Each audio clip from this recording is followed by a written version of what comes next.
22 अप्रैल 2025 को इस जन्नत में वो हुआ जो किसी ने सोचा भी नहीं था।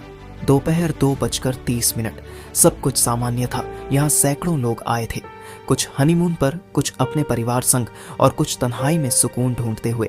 सब इस वादी की शांति में खोए हुए थे, पर शायद किसी को अंदाजा नहीं था कि इस जन्नत की चुप्पी कुछ ही पलों में चीखों में बदलने वाली है। अचानक से 3 आतंकवादी जंगल से निकलते हैं, सेना की वर्दी में, हथियारों से लैस, AK-47 हैंड ग्रेनेड और पूरी प्लानिंग के साथ। सूत्रों के अनुसार ये आतंकी TRF द रेजिस्टेंस फ्रंट के सदस्य थे, जो लश्कर-ए-तैयबा से जुड़ा संगठन है। उन्होंने सेना की वर्दी पहन रखी थी ताकि भ्रम फैलाया जा सके। आते ही उन्होंने गोलियां चलानी शुरू कर दी। प्रत्यक्षदर्शियों के अनुसार आतंकियों ने कुछ लोगों से उनकी धार्मिक पहचान पूछी और फिर निशाना बनाया। बिना चेतावनी, बिना दया के, वो दरिंदगी जिसे शब्दों में बयान करना मुश्किल है। लोग जान बचाकर भागे। कोई बच्चा मां की गोद में था, कोई पति पत्नी का हाथ खींच रहा था, लेकिन सब नहीं बच पाए। 26 मासूम जिंदगियां हमेशा के लिए खामोश हो गईं। इस दिल दहला देने वाले हमले में 26 मासूम लोगों की जिंदगियां छिन गईं। इन शहीदों में थे भारतीय नौसेना के जांबाज अफसर लेफ्टिनेंट विनय नरवाल, एक ऐसा नौजवान जिसकी शादी को अभी सिर्फ कुछ ही हफ्ते ही हुए थे। उनकी नई नवेली जिंदगी, सपनों से भरा घर, सब कुछ एक पल में उजड़ गया।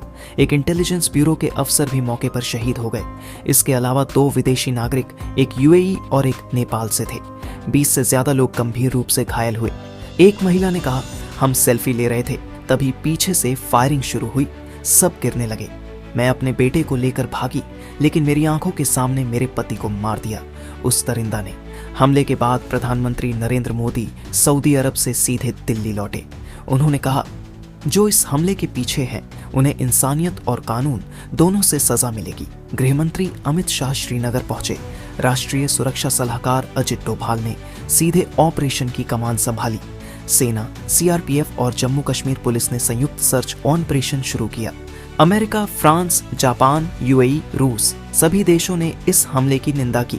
संयुक्त राष्ट्र महासचिव ने कहा, पर्यटकों पर हमला सिर्फ एक देश पर नहीं, पूरी इंसानियत पर हमला है।